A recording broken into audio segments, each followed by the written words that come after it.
right, so Sonja's ult. We can go that way or that way or that way. So we can do a frontal cone any of these directions. Let's try it this way. See how much damage it does to these two guys. Wow! Look at that! Oh, man!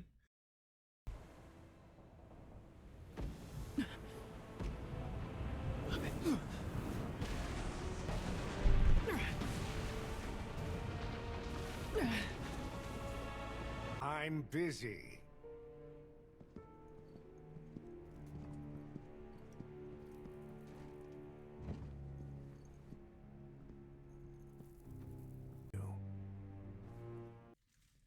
What's up, guys? It's Danger from Analytica, and we are taking a look at Sonja here. She's out on the test server. Now, I just started my test server account a couple weeks ago, like literally a week ago, actually. So we're only going to be able to pull, a few copies of her, but I wanted to go over what her different abilities are for everybody so you guys can take a look.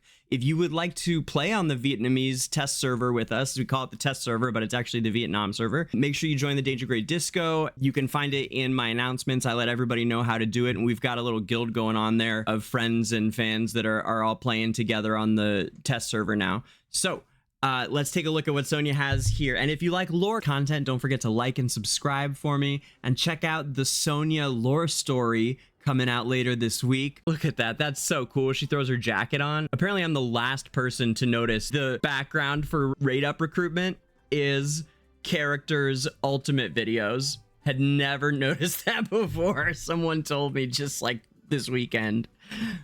Okay, let's go. Come on. No matter friend or foe, stay out of my way.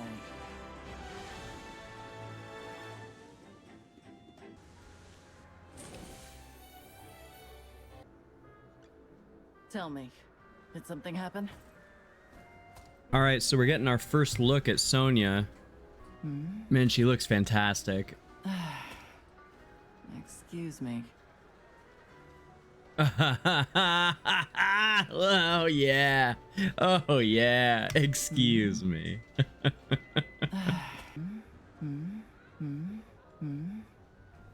Kind of disappointing she only has the one thing, but then again, it's very her. I love the rose at the top of her cane too. That's just she's so good.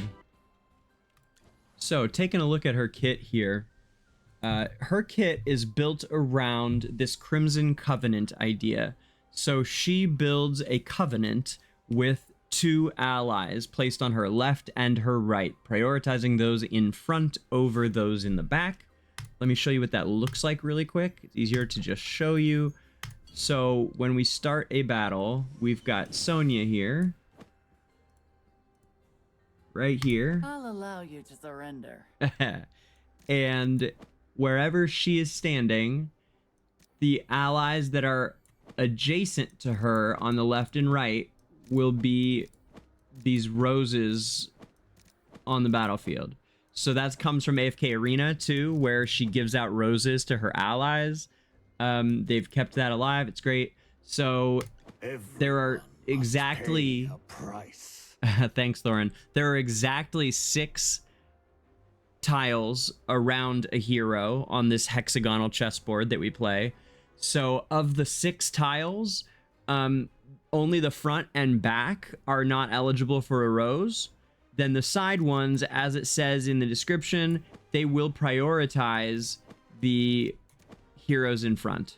So if Aaron here is getting the is getting the rose, and we decide to put Lily in front of him, she will take it. If we move her up, they both stay there, but if we moved again or we come back here, suddenly they don't get roses anymore. And as you might guess, being in Sonja's posse is a beneficial thing. So her Covenant members will immediately get an attack and defense boost. This starts at 16%, assuming, people are at least past the starter story, and you have all these abilities filled out. They begin at 16% and 21% for the attack and defense. Then you are adding on 4% attack and 5% defense every 6 seconds, up to 6 times. So that the total then, after 6 times 6, so 36 seconds into a fight, you would reach a total of an additional 24% attack and an additional 30% defense, which added on to the 16 and 21 becomes a total of 40% attack boost and a 51% defense boost. Now that 40-50 again is for the heroes in her covenant, but Sonja herself is able to take those buffs as well in a couple of different scenarios. Before Mythic Plus, if one of the allies dies, the covenant is terminated and Sonja receives the stat bonuses from both heroes, the total from both. Now, once you reach Mythic Plus, Sonja is going to get those same stat bonuses that her allies get permanently through the whole fight once she is Mythic Plus. I want to focus on this Mythic Plus scenario because I do think that is where she's going to become usable for, you know, most players in this game. So once she is Mythic Plus, they don't need to die for her to gain those buffs. And at plus 10, okay, at the 3-star, suddenly all damage taken by Covenant members is reduced by 40% as long as at least one of them is alive besides the hero, you know, in question. So as long as at least 2 of the 3 are still alive, all Covenant members will be receiving 40% damage reduction. Now, half of that damage reduced does get shared by the other 2 members. So it's not quite a straight damage reduction, but it also says here this will not cause them to be defeated, so they can't die from it, which is a nice little detail. And it's still, you know, you're saving a lot of damage there. So I guess we'll have to see how that plays.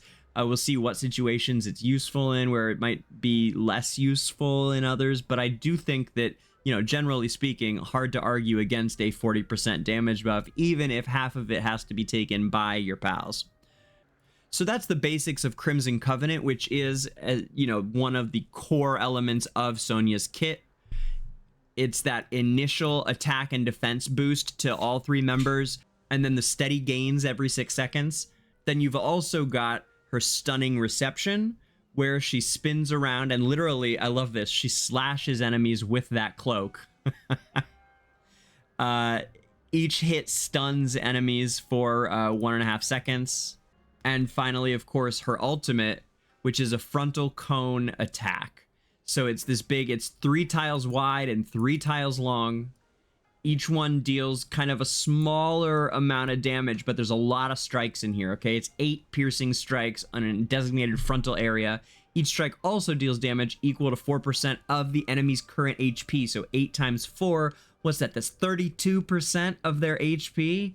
I mean, oh my gosh, each strike deals 4%. All right, so Sonja's ult, we can go that way or that way or that way. So we can do a frontal cone any of these directions. Let's try it this way, see how much damage it does to these 2 guys. Wow! Let's try it this way, see how much damage it does to these 2 guys. Wow! Look at that! Oh man! Now, these are just some kind of low-level, you know, AFK stage mobs, but still, man, that is some seriously big damage. It really is. So we'll have to see how this plays out. Again, I'm using a low level. I mean, this could be massive, or she might not be useful against, you know, enemies that are single target. Like, she might not be that useful against a boss, for example. So maybe she's just amazing at clearing AFK stages. Maybe she's amazing at, you know, what's the Rumble event that they've been having. And one of the best things about Farlight Lilith is their ability to create new kinds of game modes that are constantly finding new ways to use these heroes in the auto chess battler that we all love. So it will be interesting to see how she evolves with the different metas of the different events and where she falls into play. Man, that's exciting. Now, yes, it is limited by you know, a certain amount of her own attack, but still, that's big. And then at the end of it, she charges to the far end of the area. So this is potentially some big damage here. Then finally, you've got well, you've got her hero focus, of course. This is just a solid haste boost, which again, haste, one of the most, if not the most important stat in the game, or at least strongest stat, let's say. So 12 haste, great big bonus, and then another 12 haste as soon as she casts that ult. So once she gets this first ult off, she's looking at 24 extra haste from the Ledge Plus, and another part of the Mythic Plus is this little bit of energy boost. So once she hits that Mythic Plus, it doesn't just let her get the buffs from the allies. She's also going to start each match with an extra 100 energy, which is 200 energy once you get the +5, which I know I say this all the time, you guys, but almost all heroes are going to have a very useful 2-star. So the +5 is important on, you know, if I had to guess, I'd say like 70% of heroes. Their sweet spot is that +5 or +8 if you're not going to +10, but they have a decent unique stat, which separate video, but those are the stats that heroes gain when they are boosting their EX all the way up till +8.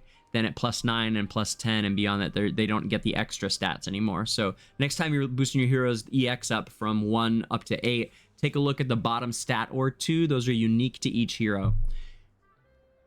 Anyhow, her +5 makes it so she gets this 200 energy right at the start of the fight. So that's going to get you to this ult that much sooner.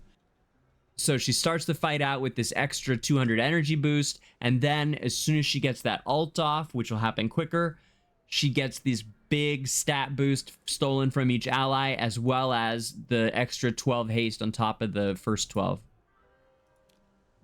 And finally, we've got her Supreme Plus skill, which is a self-heal, and there's nothing I love more than Life Leech, okay? Life Leech is one of my favorite things from RPG gaming. It's what got me into the AFK Arena franchise in the first place. Was my brother was living with me and was playing AFK Arena, and I was watching over his shoulder. He was always telling me, you know, Dan, you'd be so great at this, dude. Like, you'd be so good at this game. And I was like, nah, I don't know. And then I saw one day he was playing with Isolde, and I'm watching Isolde take damage and then heal up and go bananas. Wait, who's that? Who's this guy's deal?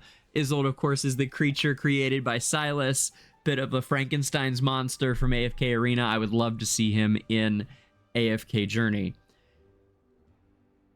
I hope you liked this content. This is about the best little preview that I could do for you. Like I said, we'll cover her extensively on my full account once she hits the main servers.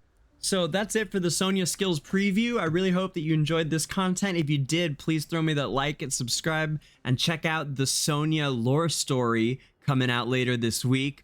You may think you know her and Nara's story, but I promise you, you've got no idea. Their origin is much, much cooler and more in-depth than Journey has given them so far, and we'll be covering the extensive real history of the Carmine Whispers, as well as the development of the relationship between Sonja and her lover, Nara. Right here on DangerGrey YouTube, home of the Esperia Chronicles. I'll see you guys next time. One more time for Analytica Guild. This is DangerGrey. Stay safe, Esperians. Now you'll never forget me. Oh, he's a wolf, all right, but an honest wolf.